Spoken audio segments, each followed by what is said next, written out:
This by far is one of the worst arguments that Christians make in order to give themselves a placebo effect so that they don't have to work too hard in their brain to be able to realize the fakeness of their religion and how their religion can be a copy of some other previous religion. You see, this person says that it takes more faith to be a non-believer than it takes to be a believer, which is a form of Pascal's wager, where it states that if a person believes in Christianity and their God, but yet finds it to be false, then they lose nothing. But if they're right, they have avoided hell and they gain heaven. Whereas for the atheist is the only person that this wager would work for, then that person would then gain hell if they are wrong, and if they are right, then nothing. Oblivion, annihilation. Yet when you compare this to a person who is Islamic, compare this to a person who is Indus, compare this to a person who is Shinto, then we run into an issue. Because if that person's religion is right and the Christian religion is wrong, then the Christian must suffer the hell or whatever the after death of the person who did not believe. They have to suffer their issues. So Pascal's wager has a deep flaw in it. It also has a deep flaw when you consider the fact that there are and were religions that are far older than the Indus religion, than the Hebrew religion. As a matter of fact, the Indus religion is far older.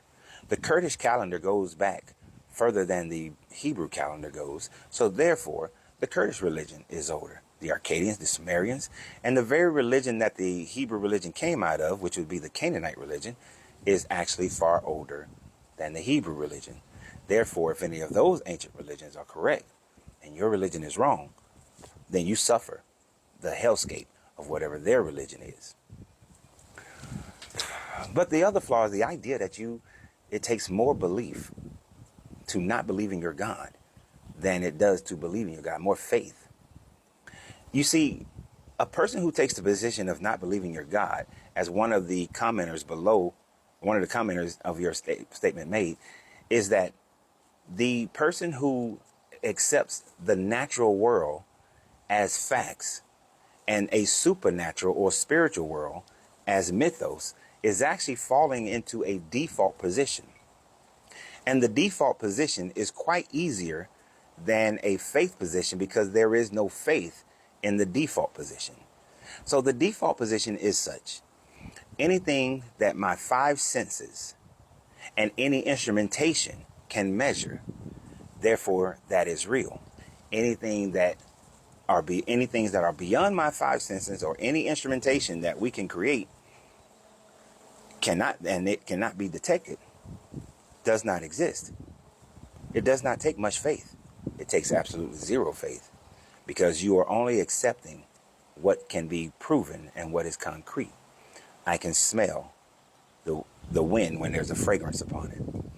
I could feel the wind. I can hear the wind. If there was a fragrance upon it, like when you drive past a chicken farm and they catch you with your mouth open, you can taste the wind. But all of these things I can sense, and then we can use instruments like something simple as what's that thing over there? A wind chime, to be able to measure the wind, to know that there is a wind. It's measuring the fact of how hard it's blowing and how soft it's blowing based on the interaction of the chime caused based on the causation of the wind. But we also have other instrumentation that allows us to measure the speed of the wind, the temperature of the wind. It's called a wind chill factor. But those things, a person in the default position does not need any faith whatsoever.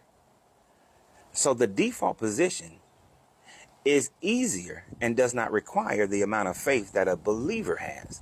You see, for the person who in the default, they are not concerned about the unprovable God that you claim that you believe in.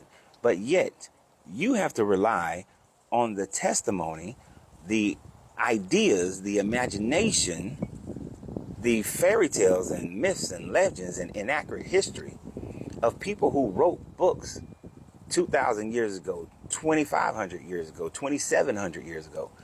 You have to rely on those writings of people who thought that the reason they had rain is because they were not sinning against their God, and their crops grew. The reason why they were flooded by the very same rain is because they were sinning against their God, and therefore their God was angered.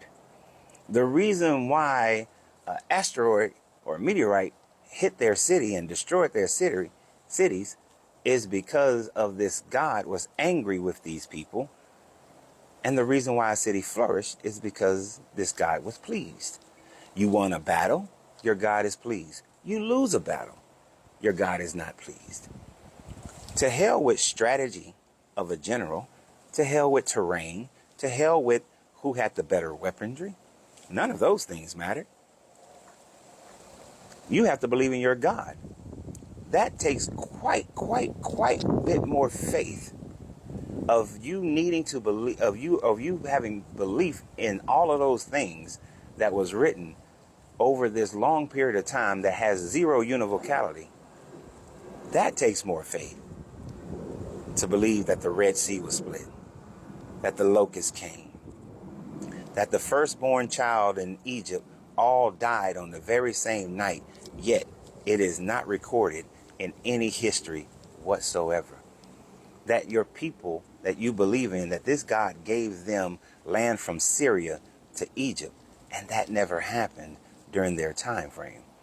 It takes a hell of a lot more belief that you have to go in the face of history, in the face of science, and say, no, I'm going to stick with these stories that defy history, that defy science. You, sir or ma'am, require a tremendous amount more faith than a person in the default position of saying, until it is proven, it is not believable. So you have a great day. And always remember, you have to free yourself to be yourself, because your greatness is non-negotiable. Good journey, good vibrations.